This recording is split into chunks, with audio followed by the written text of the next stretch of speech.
¿Por qué se le llama Zócalo? ¿A quién se le ocurrió la idea de construir esta enorme plancha? ¿Cuántos acontecimientos importantes e interesantes han pasado por este mismo lugar? Y un dato bien interesante que te voy a adelantar. ¿Tú sabías que en algún momento de la historia aquí mismo ondeó la bandera de los Estados Unidos?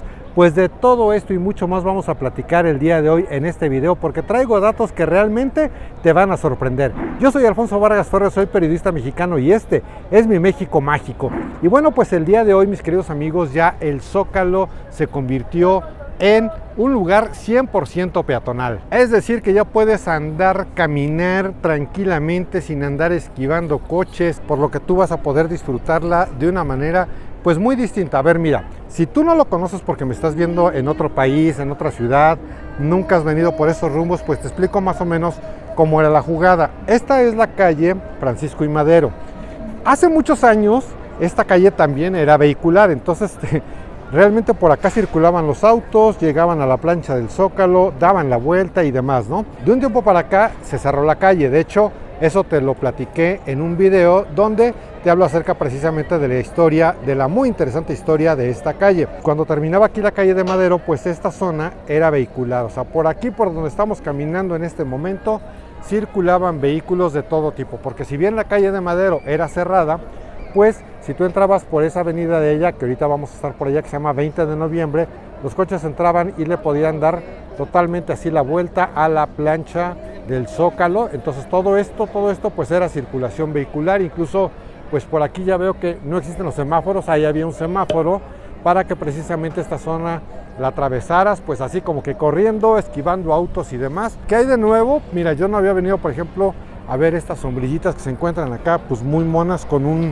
unas banquitas para que te puedas aquí sentar, relajarte, disfrutar un poquito de la vista del Zócalo, de la plancha de la Constitución. Junto con las calles que rodean su perímetro, el Zócalo tiene una superficie, escúchalo bien, de cerca de 46.800 metros cuadrados. Debido a eso, dicen que es la segunda plaza más grande del mundo. Bueno, pues aquí mientras me siento tantito, mientras me relajo en este lugar, te empiezo a platicar un poquito acerca de este lugar que fue pues realmente testigo de muchísimos acontecimientos, tanto sociales como culturales. Y desde luego que pues hoy en la actualidad en este lugar se concentran los poderes tanto políticos como religiosos de México. Y a lo largo de su historia, mis queridos amigos, pues este Zócalo realmente ha tenido muchísimas formas. En un momento hubo fuentes, en un momento hubo plantas, pero fue en 1958 cuando se realizó la última modificación y bueno, la penúltima realmente modificación, porque la última pues fue esta que te conté de que ya es peatonal, pero la última modificación y como lo conocemos actualmente fue en el año de 1958. Ya me hice para acá tantito porque el sol ahorita está a todo lo que da, a todo su esplendor, y detrás de mí los bellísimos portales. Y fíjate que aquí te cuento otro dato. A este lugar también se le conoce como Plaza de la Constitución, pero no vayas a creer que fue por la Constitución mexicana de 1917.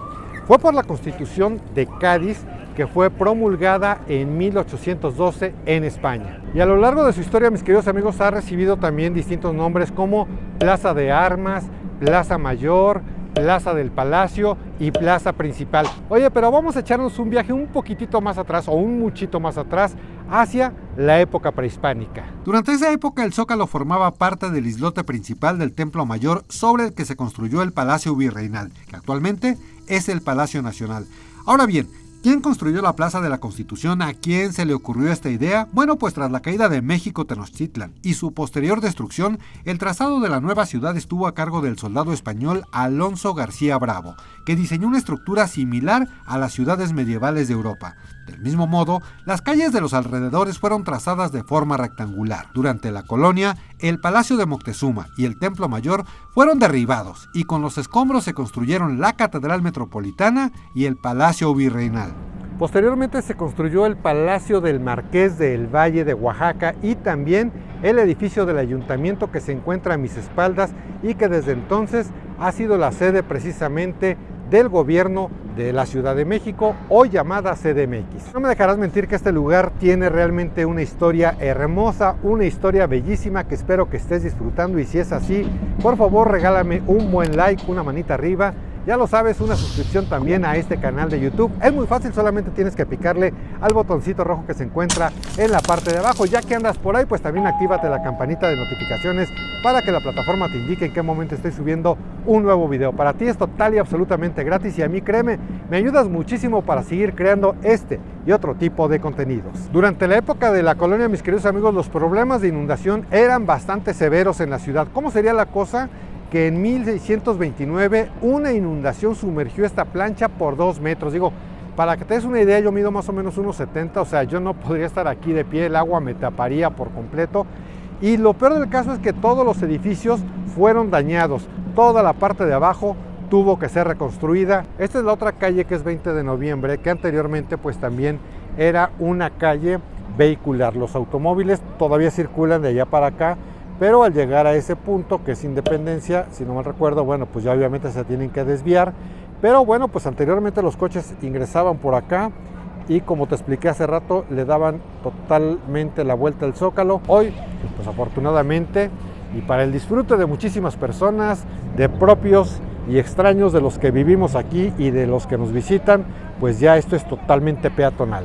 Dato al margen, si tú, como yo, lo confieso, eres fumador, mira, vas a encontrar esos letreros, porque en esta zona, en la plancha del Zócalo capitalino, no vas a poder ni fumar ni vapear, para que lo tomes en cuenta y para que si fumas, pues no te vayan a sorprender que andes aquí echando tu cigarrito y de pronto estar con policía y te puedes llevar una multota a tu casa y una muy mala experiencia. Así es que no fumes en este lugar. Bueno, en ninguno, digo, fumar es malo, lo admito, lo sé. En 1657 se terminó de construir lo que en ese entonces se llamaba la Nueva Catedral, y durante el siglo XVII todo esto comenzó a llenarse de comerciantes. Y el 8 de junio de 1692, pues ¿qué crees? Un motín de alrededor de 10,000 personas intentó quemar tanto el Palacio Virreinal como el Palacio del Ayuntamiento. Pero miren, en ese entonces no se andaban con rodeos, mis queridísimos amigos, y pues resulta que agarraron a los cuates que organizaron el motín, los ejecutaron, y en ese momento y en este lugar se instaló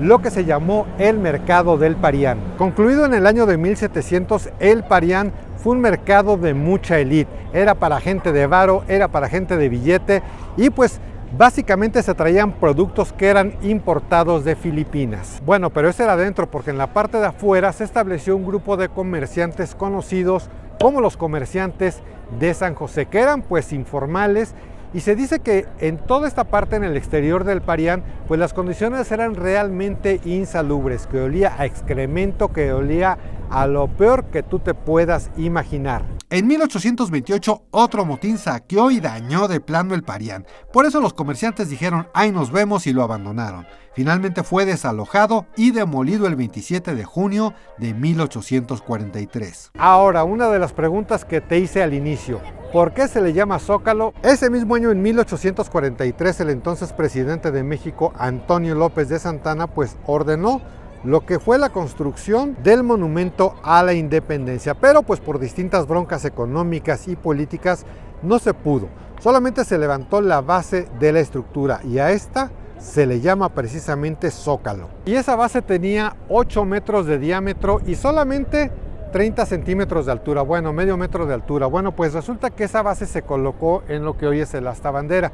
Y esa base, como te decía, se le llama Zócalo. La gente comenzó a decir, oye, ¿qué es esa cosa que está ahí?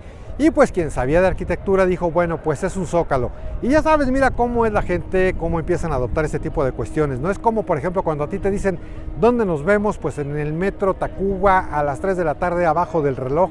Pues la gente así decía, ¿dónde nos vemos? Pues nos vemos en el Zócalo. Y desde entonces pues se le quedó el nombre del Zócalo gracias a esta base arquitectónica y gracias a que en este mismo lugar iba a estar la columna de la independencia. Y desde 1845 el entonces presidente de México, Antonio López de Santana, instauró algo que se convirtió en una tradición de cada año y se trata del famosísimo grito de independencia. Y bueno, te comentaba al inicio de este video que en algún momento en este mismo lugar ondeó la bandera norteamericana, la bandera de los Estados Unidos, y esto fue el 14 de septiembre de 1847 en el marco de las batallas de las Garitas de Belén y de San Cosme. Imagínate la bandera norteamericana, la bandera de los Estados Unidos con sus barras y estrellas ondeando en lugar de nuestro lábaro patrio en lugar de la bandera mexicana. Y bueno, ya pues muchos años más para acá, ya en el siglo XX, también ocurrieron en este lugar cosas por demás interesantes. Para 1928 el Zócalo recibió a un centenar de personas apoyando a Lázaro Cárdenas